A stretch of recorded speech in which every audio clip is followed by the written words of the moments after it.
Hello and welcome to the Nona Never Football Show. I am your host, Natalie Bromley, and this week we have got lots to cover. We are looking back at a goalless draw in the way in the FA Cup, which has got us at least in the draw for the fifth round. We are looking at that transfer window and seeing whether or not Burnley have had an effective time in the transfer market. And we're going to be looking ahead to Norwich away in the Championship. So, without further ado, let's get going.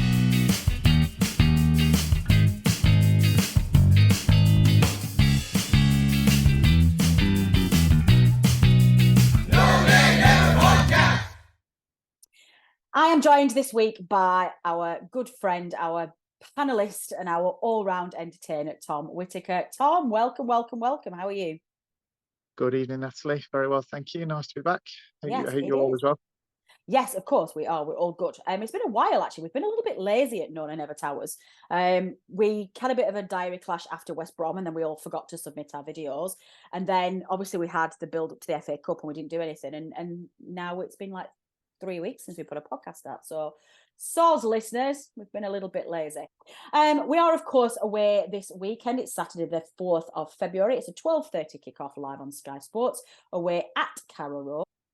And then turning to our new, slightly tongue-in-cheek fixture for the second half of the season, it is Dave's most famous celebrity fans, where we rate our opposition based on whether or not they have any really good famous fans. Now, listeners, so far this second half of the season, we've had a few here that have been a bit of a stretch by Statman Dave. Tom, did you have a chance to have a look at that list that Dave sent through? I think, to be fair to Norwich, I think they're one of the few clubs where, when you think of them, you really think of their celebrity fans first and foremost. I think Watford have got Elton John, and with Norwich it's Delia Smith, and I think they're very intrinsically linked to Stephen Fry as well. It's a good list. I think they're going to be ranking highly come the scores at the end of the season. Ooh, okay, let's have a look then. Well, listeners, Delia does not appear on there. I think Dave and his rules has probably decided that Delia, as owner of Norwich Football Club, doesn't count as a fan, but technically she is as well. But first on the list, which Tom has already mentioned, is, of course, the actor, presenter, and all-round national treasure, Stephen Fry. Second, former politician Ed Balls, and Strictly Come Dancing superstar, I would also add to that list. There's no way Statman Dave was putting that on there. Marlene Class comes in at third, singer, presenter, classical pianist. I did not know she was a Norwich fan. That's quite an interesting one. Fourth, we're at Alexander Armstrong, actor and presenter. Is he the guy that does Pointless? That's the one. There you go. See, I do watch television sometimes. Very apt for a Norwich fan, you might say. Indeed. Oh, don't start jinxing it, Dave. Sorry, Tom, we've not even started yet. Fifth on the league is presenter and all-round one-man-upper, Jake Humphrey. One-man-upper, one-upman, whatever that expression is, the one that he's always done it before, Jake Humphrey. And then finally, Philip Pullman, who is an author. He's also said, as Dave, that the Norwich fans themselves have put in a late claim for the actor Hugh Jackman, who said apparently his family originates from the area. Dave likes to throw us these curveballs in here. Based on the ones that we do know, then, let's not comment on whether or not Hugh Jackman's on that list. Tom, marks out of 10. I agree with you. That's a pretty solid list. I'm definitely saying that's the best list we've had so far. I agree with you there. I thought West Brom was good, and I think that's the best we've had so far. I think I'm going to take a point off of Jake Humphrey, but 9 out of 10. That's a solid score. I agree. Well, Dave is recording remotely from the studio today, so he's not live on the show to moderate that. So, by the powers vested in me as host of the Nona Never Football Show, I am saying that Norwich City get 9 out of 10 for their celebrity fans. Well done, you.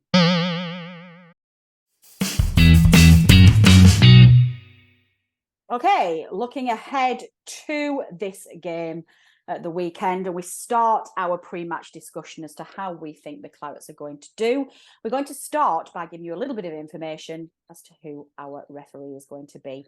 The referee is going to be 53-year-old Keith Stroud from Gosport in Hampshire. Already this season, he's taken charge of our 3-3 home draw against Blackpool in August. Gosh, that feels like a long time ago, doesn't it? As well as our 1-0 away win at Stoke City in December. As we've profiled him twice so far this season, there probably isn't too much more for us to add to this list, other than reminding you that our only defeat in his 10 previous games involving Burnley was his first game way back in September 2005, when we lost 1-0 at Plymouth. Since then, Burnley have won 4 and drawn 5 of his other 9 matches. We like this. I love how Dave seems to think that somehow the referee is going to influence whether we win, draw, or lose. It's a great quality. I do love it. Thomas, Norwich away. It's going to be a funny game. Norwich are in the mix for promotion. They are currently 8th, I think, in the table, but they're only 3 points away from 3rd. That section of teams in the playoffs is unbelievably tight in the Championship. They currently sit 10th in the form table. I think I'm looking at these stats here. They've won their last 2 since Wagner came in. Obviously revolutionised the play, scored 4 goals, which apparently was unheard of. But before then, they'd lost 3, drawn 1. I think they'd had a spell of about 3 or 4 losses, and what led to their previous manager getting sacked. A very different Burnley side to the one that played back at 1-0 down at Turf back in, gosh, when was that? That was right at the beginning of the season, wasn't it? That was a game of 2 halves for sure.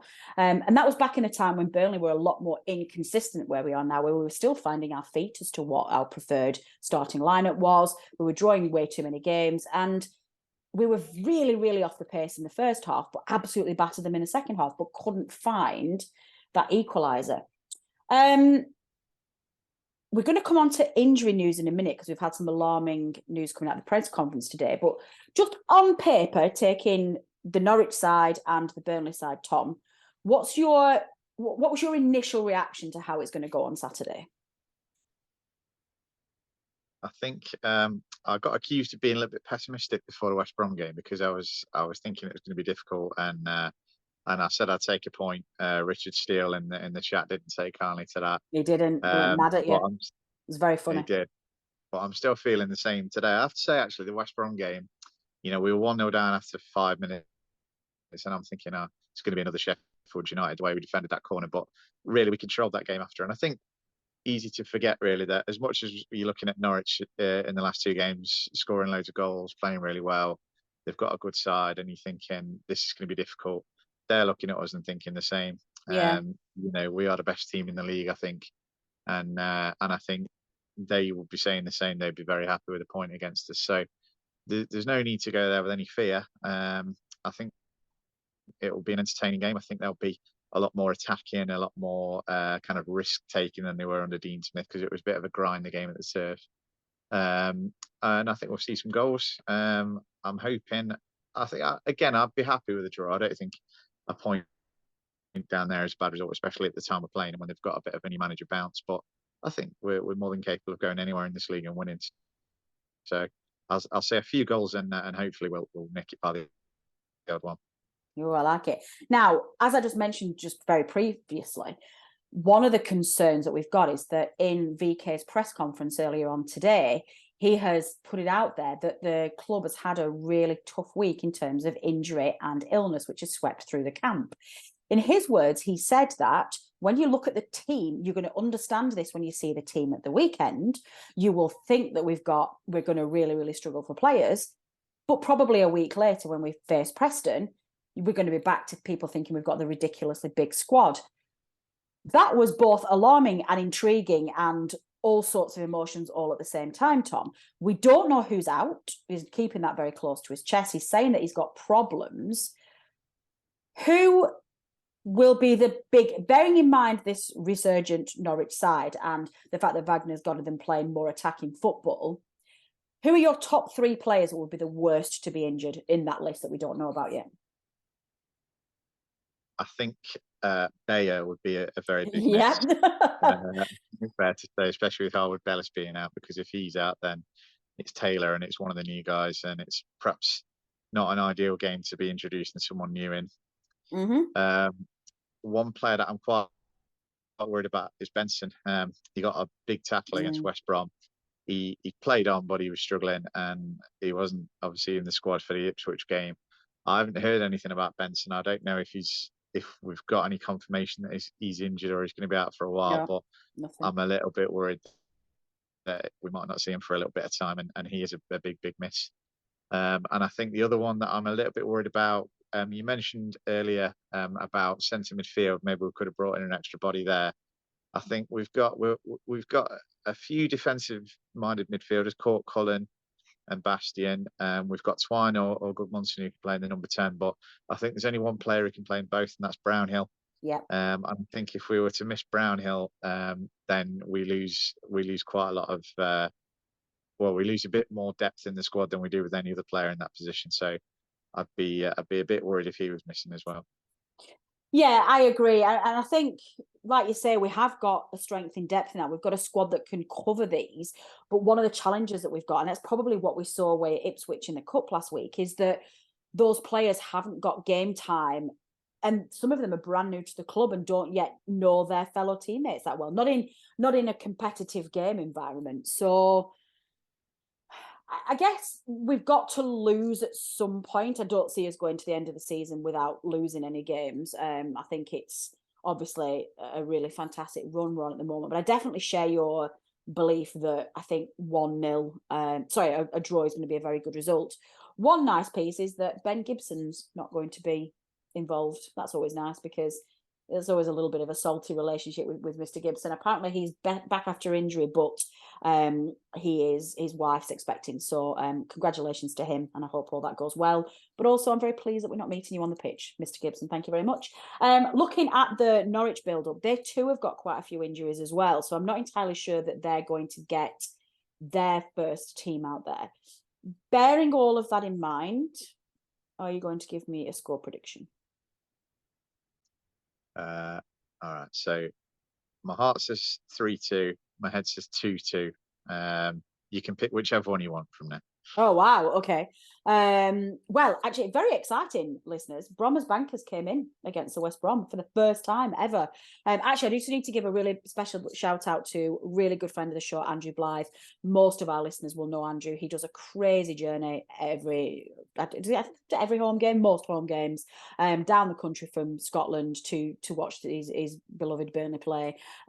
He always puts a bet on Bromers Bankers because he's hilarious. Most of the time, a free bet, thank goodness, because A, I'm encouraging you to gamble responsibly, or B, not at all, because I'm rubbish. But he does it, and he does it faithfully. And of course, it came in. And because it's a little bit of fun and it's a little bit of banter, Andrew immediately contacted us and said he wanted to donate the winnings to a charity of our choice. I do need to get back to you, Andrew, and I do know that. I'm sorry, but I suspect that we're probably going to ask for donations, either buy items or give the cash to Burnley in the Community Kitchen, the food bank. They desperately need supplies, and it's a really tough times for the people around Burnley. So thank you, Andrew, and we'll get in touch very, very soon. I guess the only thing to think about, how do you expect us to play formation? That's going to be a very difficult question to answer, isn't it? Because we don't yet know who's injured. Assuming it's not as bad as we think it is, how do you expect us to play formation-wise? I think more of the same. I think again, it's I don't think we're the kind of team who changes our setup for anyone. I think we let them worry about us. So maybe one change I'd maybe like to see is if we have got Benson fit. Teller's played wide right in the last couple of games, and I don't think it's his best position. No, I'd I like agree. to see him maybe back inside behind the striker, whoever that is.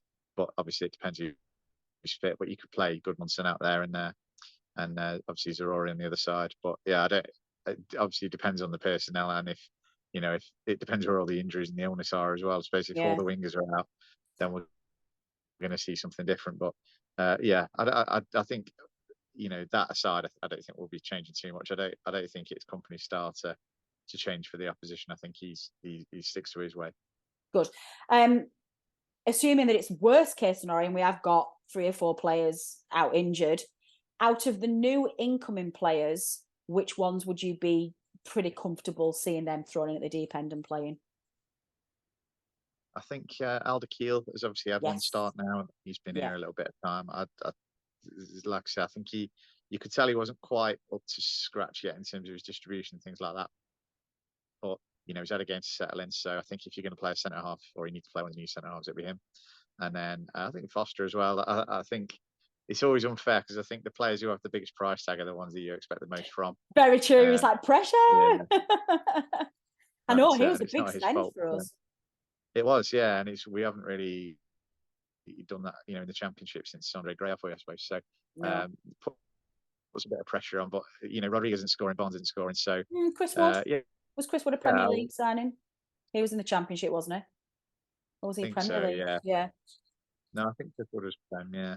Yeah, I think you might be right, actually. Yeah, probably he was probably the last big striker signing we had, Yeah. if you don't count Rodriguez. So definitely. yeah, I'd like to see Foster starting games sooner rather than later, and if that starts on Saturday, so much the better. Excellent. Well, there you go. We will see how Burnley fare against Norwich in their EFL game. The Known and Ever podcast is brought to you in association with the TalkSport Fan Network.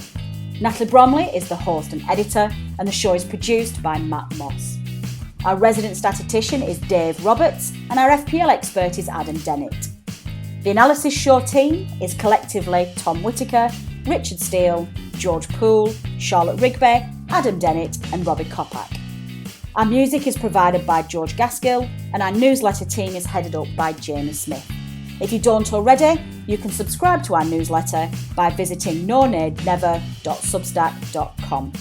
Our thanks as ever go to our partners TalkSport. We are as ever proud to be part of the TalkSport Fan Network.